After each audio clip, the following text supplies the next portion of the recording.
All right, hi guys. So we just did some in class work on 3.3 and now you are on the video. So we are doing the video. We're going to be filling in the rest of our 3.3 notes. It's 3.3 features of a function, and the one vocabulary word we have is function, and we want to talk about how do we know if a graph is a function. So a graph is a function if it passes what we call the vertical line test. Now remember, vertical is up and down, okay? So what this means is that for a graph to be a function, it can only have one y value for every x value on the graph. So let's look at some examples right here. So as we look, just remember this is my y value, these are my x values, and vertical's up and down. That's what these dotted lines represent.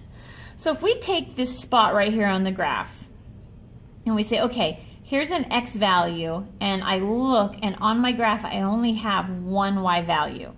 So this one is a function, because there's only one y value for this specific x value. For this specific x value, there's only one y. Anywhere on the graph, every x value has one y value. Now, in contrast, if we look at these two, we can see that they do not have just one y value. For this x value right here, let's just say like this is x equals 3, okay? It has a y value of this one and this one. So we would have two separate points with an x value of 3 on here. Okay, so this one's not a function. Same with this elliptical, okay? Anywhere on this graph, your x value is going to have two different points, except for right here, okay, where they cross the x-axis. This one is also not a function because it has more than one y value for this x value or this x value or this one, okay? So now that we know that, we're going to look at a couple of examples. This one is the one that we just did on the board, the first example we done on the board, the continuous function. This one is a function because as I look, every x value only has one y value. So this is a function, and it's because every x value has only one y value. Okay. Now this is the discrete function that we just talked about also in class. This one is exactly the same. It also only has one x value or one y value for every x value.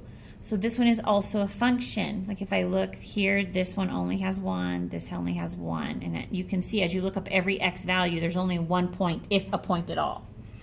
Now this one right here is a little different. So you really have to concentrate because this one can get a little confusing, but if I look right here, this x value, which is negative 11, has 1 point, right? If I look down, x equals negative 11, there's only this one dot. When I come here to x equals negative 9, I look up and I see that there are actually 2 dots on that line. And so this one is not a function. Now we could keep going and comparing all these dots, and you would see that right here at x equals 5, there's also another set of 2 y values for 5, which would also make it not a function. But since there's already one, if there's only one case, then it's definitely not a function, okay? All right, so we've talked about this one on the board already, this key features one, and if you were absent, then there's a video for you to watch that goes over these, and you should be actually have watched it first. So go back to it and watch it first if you haven't yet. Same with this one. We've already talked about this one. This one we did in class, and it's on that video if you were absent. All right, so here we are. We're right here. We're at this table. It says this table represents a discrete function. That means that because it's discrete, it would look similar to this one, and we're going to be doing our domain and the range the same way we did this one. Okay, this function is defined on the interval from 1 to 5. We need to determine the domain, the range, and the x and y intercepts. The first thing you need to remember is that domain is always my x values, so this right here is my domain. Domain is x values of a graph, okay? So remember, this is a discrete function, so this needs to be written in set notation, not interval notation. All we're going to do is list these numbers. So 1, 2, 3, 4, and 5. All done. Now my range is my set of y values, or in this case my f of x values, because remember f of x is interchangeable with y. Okay, so when we write our range, we're going to try our best to do it from the smallest number to the biggest number. So for this one, if you look, my smallest number is 3, and then I go to 4, and then 5, and then 8, and then end with 10. Okay. Now, if you remember, my x-intercept is where my y would equal 0.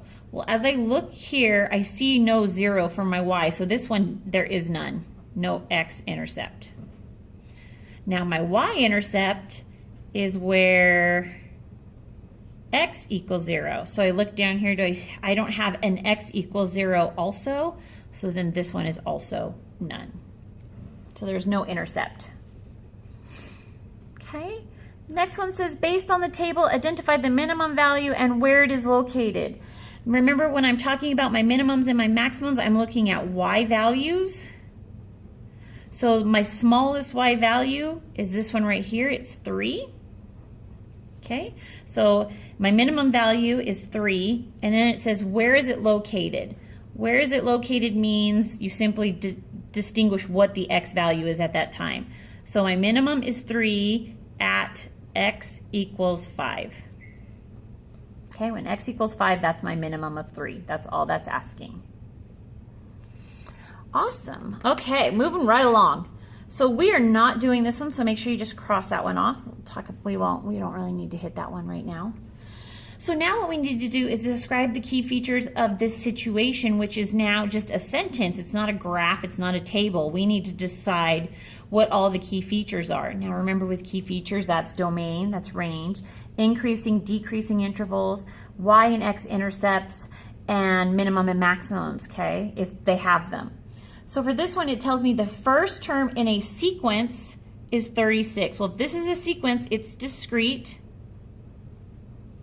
Okay, and then each consecutive term is exactly 1/2 the previous term, which tells me it's multiplying by half, which makes it a geometric sequence. Which this probably isn't, we don't need to know this for this thing, but it's always good to know, to label that kind of stuff so that you keep it fresh in your mind. All right, so if my first term equals 36, I'm just going to do a table. I have my x and my y values. My first term is 36. That's what that means. Now, each term is half of the previous. So my second term is going to be half of 36, which is 18. My third term is going to be half of 18, which is 9. And my fourth term is going to be half of 9, which is 4.5. And since I have no more room, I'm stopping right there. Okay, so now let's talk about this. Well, we don't have any intercepts because we have no x value that equals 0 and we have no y value that equals 0. Okay, and since this thing specifically tells us to start with the first term, we're not going to go back and find the 0 term. So this one has no intercepts. Okay, now my maximum, remember these are your y values, is going to be 36. That's as high as it gets because, as you can see, this is a decreasing function. It goes down with every term. So my max is 36. I have no minimum because this just keeps going on and on and on and on, and it will get closer and closer and closer to 0, but it will never actually reach 0. So there is no minimum. And like I said, it's a decreasing function. And we're going to talk about the interval to that here in a second. Okay, now let's talk about range and domain and range. So my domain is my x values again. Okay. Now my domain keeps going 1, 2, 3, 4, 5, 6. It goes from 1 all the way down, but it never does halves. It never does these numbers in between. Remember, this is a discrete function, so it never does these numbers in between. So what we say, since it's from 1 all the way up, these are called, it's all natural numbers. Okay? Now my range is a little bit different. Okay, my range we're going to actually write in interval notation because it keeps going and going and going. And so what we're going to say is that it starts at 36 and it includes 36, But what it does is it keeps getting closer and closer and closer. Like if I kept dividing in half, I would never reach 0. It would just get tinier and tinier and tinier, but I would actually never reach 0. So we're going to write it like that.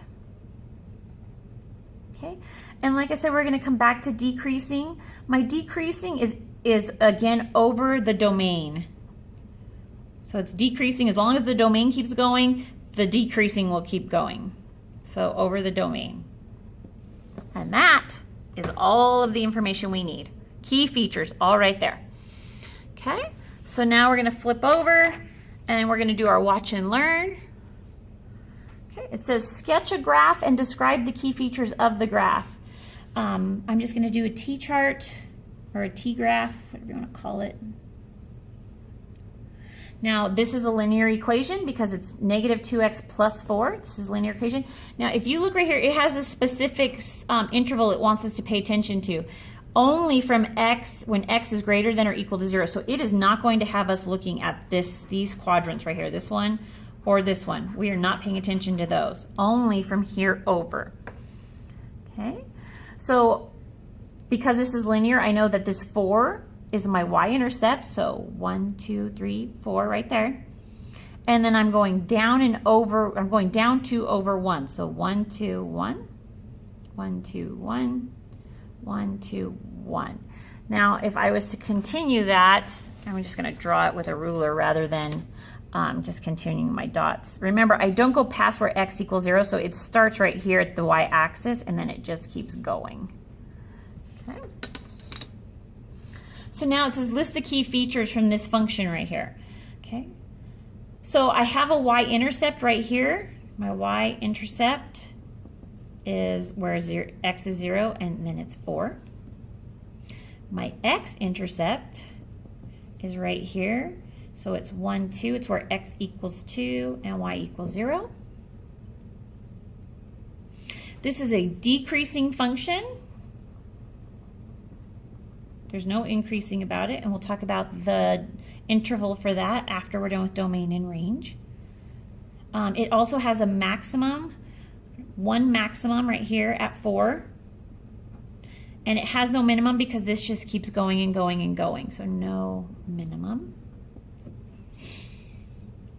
Okay, now let's talk about domain. My domain is all my x values. So it starts here at 0 and it just continues to go because as this line goes, it's taking another x value. So it goes to, this is, remember this, I'm talking about my domain. So this is actually positive infinity. So my domain includes and starts at 0 and then it goes until positive infinity. And remember with infinity, we never include it. Then my range is my y values. So my highest y value is my maximum, which is 4, which is included. Oh, sorry, I should do that the opposite way. We should start from the bottom and go up, sorry. Cross it out. So this line keeps going and going and going, and for y, this is negative. So my lowest number, which is negative infinity, is not included, and then it goes up to 4 and ends at a bracket. Okay. And then again, this thing is decreasing over the domain.